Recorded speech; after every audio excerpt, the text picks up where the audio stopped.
I think one of the biggest misconceptions of faith is that you have to keep weeping, you have to keep crying, and you have to keep praying for forgiveness. But I come to tell you that Jesus has already redeemed you. Your redemption is your identity. You are blessed because of his forgiveness, not because of what you do or how good you are or how many deeds you have done. Your redemption is your trophy. Your redemption is your identity. You can now pick up and go. He forgave you. He has entered you. And that, my friend, is enough. I want to encourage you today to understand that life is meant to be lived, and your hard work is acceptable to you. So remember that.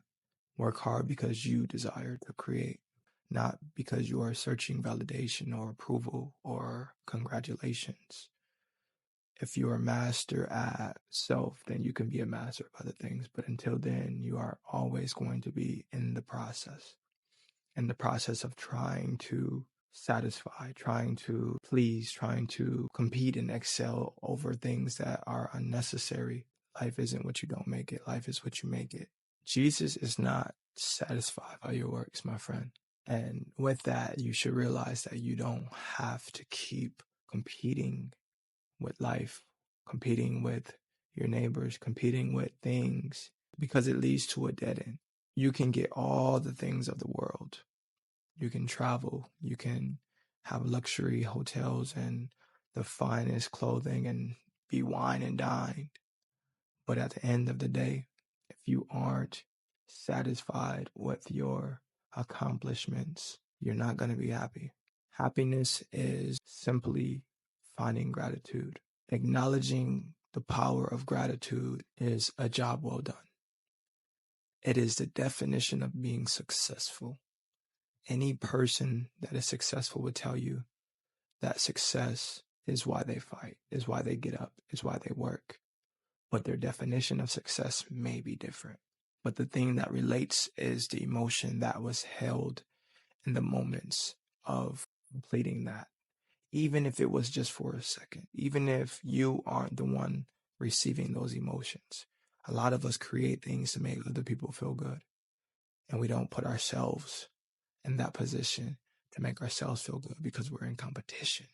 We're in competition with life, with our past selves or with our future selves. And God isn't searching for a perfect accomplishment. God is searching for a present perfect you, meaning you are okay with where you are and you are striving to be the best for where you're going. Nothing more, nothing less. God is satisfied with your faith, not your deeds. God is satisfied with your love, not your work. God is satisfied with your love, not your things. The misconception is that you only can choose one. A lot of people think that it's either faith or riches. And I understand that wealth is a spiritual thing. You have to be ordained into wealth because not everyone has the capacity for that. But there's a coin that's involved. There's a heads and there's a tails. You're either going to follow the head or you're going to follow the tail. And what I mean by that is this thing called wealth is a spiritual fight, not a physical fight. So you need to decide if I'm on the side of success with an angel energy, God's spirit, or I'm doing things of this earth, devil's work, self-righteousness, all of these things. But you have a choice. And you having that choice, tap in and realize, acknowledge what it is that you are choosing to do, who it is you are choosing to serve, and then just serve. I'm not here to change anybody.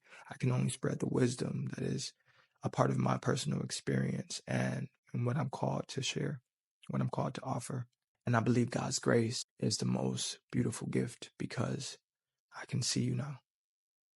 I see myself now, and I realize that although I'm not doing as best as I could be doing, or although I've accomplished so many things, I'm not going to be stuck there. I'm not going to be stuck in the past on my accomplishments, and I'm also not going to be stuck in the past on my pains and my traumas. I'm going to be present. I'm not going to be chasing for my future, but I'm also going to be in the moment, appreciating gratitude and what I have, implementing my resources to provide and to create a new life, a new future. And that is God. That is good. That is clarity, and that is discernment. God ain't looking for your money, my friend. God ain't looking for none of that. Self-confidence, self-love is a gift from God. Abundance is a gift from God. Choose wisely.